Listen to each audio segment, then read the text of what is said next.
ఒక దేవాలయంలోకి అడుగు పెడితే మన హృదయం శాంతితో నిండిపోతుంది. అక్కడి నిర్మాణం, పరిమళం, శబ్దం అన్ని ఒక ప్రత్యేక శక్తిని ప్రసరింపజేస్తాయి. అలాంటి దేవాలయం గురించి వేదాలు ఒక అసాధారణమైనటువంటి విషయం చెబుతున్నాయి. మన శరీరమే నిజమైన దేవాలయం అని. ఇది ఒక ఉదాహరణగాను మాట వరుసకు చెప్తున్నది కాదు, వాస్తవమే. దానికి ఆధారాలు వేదాలలోను, ఉపనిషత్తుల్లోను, తంత్రాల్లోనూ ఉన్నాయి. ఈరోజు ఈ వీడియోలో మనం దాని వెనుకున్నటువంటి రహస్యాన్ని ఈ వీడియో ద్వారా మేము ఉంచబోతున్నాం. ఇంకెందుకు ఆలస్యం, ఇటువంటి ఆసక్తికరమైన విషయాలు మీరు మిస్ కాకూడదు అనుకుంటే ఈ నరేష్ తెలుగు ఫ్యాక్ట్ ఛానల్ని సబ్స్క్రైబ్ చేసుకుని అలాగే వీడియోని లైక్ చేయండి. ఇది వీడియోలోకి వెళ్దాం. వేదాలు, ఉపనిషత్తులు, తంత్ర గ్రంథాలు ఒకే తత్వాన్ని చెబుతున్నాయి. ఇదం శరీరం దేవాలయం అంటే శరీరమే దేవుడి నివాస స్థలం అని. ఇది ఏదో తాత్వికంగా చెప్పినటువంటి మాట కాదు. దీని ఆధారంగా మన మునులు అంటే మన ఋషులు, విశ్వబ్రాహ్మణ శిల్పాచార్యులు దేవాలయ నిర్మాణాన్ని రూపొందించారు. ఋగ్వేదం ఏం చెప్తుంది అంటే యో భూతాస్యాధిపతి ఏనా శరీరం ధార్యతే అంటే శరీరాన్ని ధరిస్తున్నటువంటి ఆత్మే భగవంతుడు అని. అలాగే చందోగ్య ఉపనిషత్తు ఏం చెప్తుంది అంటే ఇదం శరీరం దేవాలయం అంటే ఇందులో నివసించేటటువంటి జీవాత్మ పరమాత్మకే ప్రతిరూపం. అగస్త్య సంహిత, మయమతం, శిల్పశాస్త్రాలు చెబుతున్నాయి. ఒక దేవాలయ నిర్మాణం మన శరీర నిర్మాణాన్ని ప్రతిబింబిస్తుంది. అంటే ఈ శరీరం ఆలయ నిర్మాణంతో పోలి ఉంటుంది. అది ఏ విధంగా అంటే ఇప్పుడు మనం ఒక దేవాలయ నిర్మాణాన్ని పరిశీలిద్దాం. ఈ నిర్మాణం ఒక ఉపమానంగా కాకుండా శిల్పశాస్త్రాన్ని ఆధ్యాత్మికంగా నిర్మించడమే.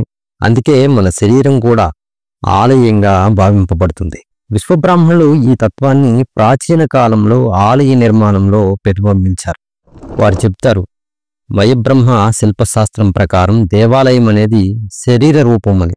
ఇప్పుడు శరీరంలోని ప్రధాన ధ్యానం అంశం చక్రాల గురించి. ప్రాచీన తంత్రాలు, యోగశాస్త్రం ప్రకారం మన శరీరంలో 7 ప్రధాన చక్రాలు ఉంటాయి. మనకి శ్రీ వీరబ్రహ్మేంద్ర స్వామి వారి యొక్క జీవిత చరిత్రలో కనుక చూసుకున్నట్టయితే స్వామివారు తన శిష్యుడైనటువంటి సిద్ధయ్యకు ఈ చక్రాల గురించి బోధించే సమయంలోనే ఒక చాటుగా కక్కియ దాన్ని విని ఆ చక్రాలను ఎలాగైనా సరే చూడాలని ఇంటికి వెళ్ళి తన భార్యను నరికేస్తాడు ముక్కలు ముక్కలుగా. అలా నరికిన తర్వాత ఆయనకి ఏ చక్రాలు కూడా కనిపించవు. ఆయన కోపంతో రావటం, తర్వాత స్వామివారు ఆయనకి ఆ చక్రాలని చూపించడం, ఇవన్నీ కూడా స్వామివారి చరిత్రలో మనకు తెలుస్తాయి. అయితే ఆ చక్రాలు ఏంటి? మొట్టమొదటిగా మూలాధార చక్రం. ఇది ఎక్కడ ఉంటుంది అంటే మెడకు చివర, అంటే వెన్నుమూల అడుగున. దీనికి దేవత అధిపతి గణపతిగా చెప్తారు. రితికారు స్థిరత్వం, భద్రత, భూమి తత్వం దీనికి ఉంటుంది. అలాగే రెండవది స్వాదిష్టాన చక్రం. ఇది ఉండే ప్రదేశం నాభి కింద భాగంలో ఉంటుంది. అలాగే దీనికి వరుణుడు దేవతగా చెప్తారు. అలాగే భావోద్వేగాలు, సృజనాత్మకత, జలతత్వం దీనికి ఉంటుంది. ఇక మూడవది మణిపూరక చక్రం. ఇది నాభి కేంద్రంగా ఉంటుంది. దీని దేవత అగ్నిదేవుడిగా చెప్తారు. అలాగే ఆత్మవిశ్వాసం, జీర్ణశక్తి దీని యొక్క తత్వం.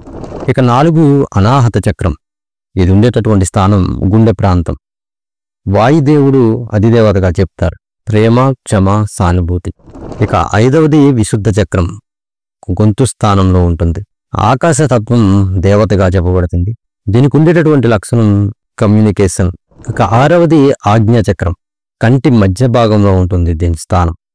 దీనికి శివుడు అధిదేవత. దీనికి ఉండేటటువంటి లక్షణం అంతర్దృష్టి, జ్ఞానం, ఆత్మనిరీక్షణ. 7 సహస్రార చక్రం. ఇది తలపై అంటే నడినెత్తున ఉంటుంది. పరమాత్మ దీనికి అధిదేవత. దీని ప్రతీకారం మోక్షం, పరబ్రహ్మ అనుభూతి. ఈ 7 చక్రాలు ఆలయంలో ఉన్నటువంటి 7 ప్రాంగణాల్లా మన శరీరంలో శక్తిని అన్ని పక్కలకి నడిపిస్తూ ఉంటాయి. ఒక ఆలయంలో ఎలా పూజ చేస్తామో మన శరీరాన్ని కూడా అలాగే నిర్వహించాలి. ఆలయంలో పూజకు ముందు శుద్ధి అనేది చాలా ముఖ్యం. మనం స్నానం, ఉపవాసం, అలాగే గంధం, మనం మంచి ఆలోచనలు పెట్టుకోవడం, అలాగే దీపారాధన, ధ్యానం. అక్కడ మనకు వినిపించేటటువంటి గంట శబ్దం మన శ్వాస నియంత్రణ. అలాగే అక్కడిచ్చేటటువంటి హారతి మన ఆత్మ వెలుగుని చూసే ధ్యాన స్థితి. మన పూజ అంటే పుష్పాలు కాదు, మన ఆచరణలు. ఆలయం శుద్ధంగా ఉండాలని ఎలా చూస్తామో మన శరీరాన్ని కూడా అలాగే పరిశుభ్రంగా ఉంచుకోవాలి. మన భారతీయ సంస్కృతిలో శరీరాన్ని అపవిత్రంగా చూడటం అనేది మనకి ఎప్పుడు కూడా లేదు. ప్రతిరీత్యా శరీరమే సాధన మార్గం. దీనిలో ఒక దైవిక శక్తి ఉంటుంది. దీనిని అంతర్యామి అంటారు. వేదాంతంలో ఆత్మానం రతినం విద్ధి అని చెప్తుంది. అంటే మన శరీరం రథం, మనస్సు ఒడ్లు, బుద్ధి నియంత్రకం. ఇందులో ఆత్మదేవుడు. అందుకే శరీరమే శివాలయం, ఆత్మయే శివుడు అని తార్కికులు చెప్తారు. మన శరీరాన్ని దేవాలయం అని తెలుసుకున్నాక దాన్ని ప్రేమించాలి, సంరక్షించాలి, ఆధ్యాత్మికంగా దాన్ని ఉపయోగించాలి. ఈ శరీరం ద్వారా పాపాలు కాదు, పుణ్యాలు జరగాలి. ఇది దేవుడి నివాస స్థలం. మన జీవితాన్ని కూడా ఒక పూజలా మార్చుకుంటే ప్రతిరోజు ఒక పండగలా మారుతుంది. మన శరీరం దేవాలయం అనేటటువంటి ఈ సబ్జెక్టు మీద ఈ చేసినటువంటి వీడియో కనుక మీకు నచ్చితే ఈ నరేష్ తెలుగు ఫ్యాక్ట్స్ ఛానల్ని ఇప్పుడే సబ్స్క్రైబ్ చేసుకోండి. అలాగే మీ అభిప్రాయాలు కామెంట్స్కు చెప్పండి. ఇంకా ఎలాంటి తత్వాలు, పురాణాలు, రహస్యాల గురించి తెలుసుకోవాలనుకుంటున్నారా? కామెంట్లో రాయండి. మీకు ఆసక్తికరంగా ఉండే అంశాన్ని తెలియజేస్తే దానిపైన వీడియో చేసి అందించడానికి నేను సిద్ధంగా ఉంటాను. మరొక వీడియోతో నెక్స్ట్ వీడియోలో మళ్ళీ మనం కలుసుకుందాం. ఈ వీడియోని ఎంతవరకు చూసినందుకు చాలా ధన్యవాదాలు.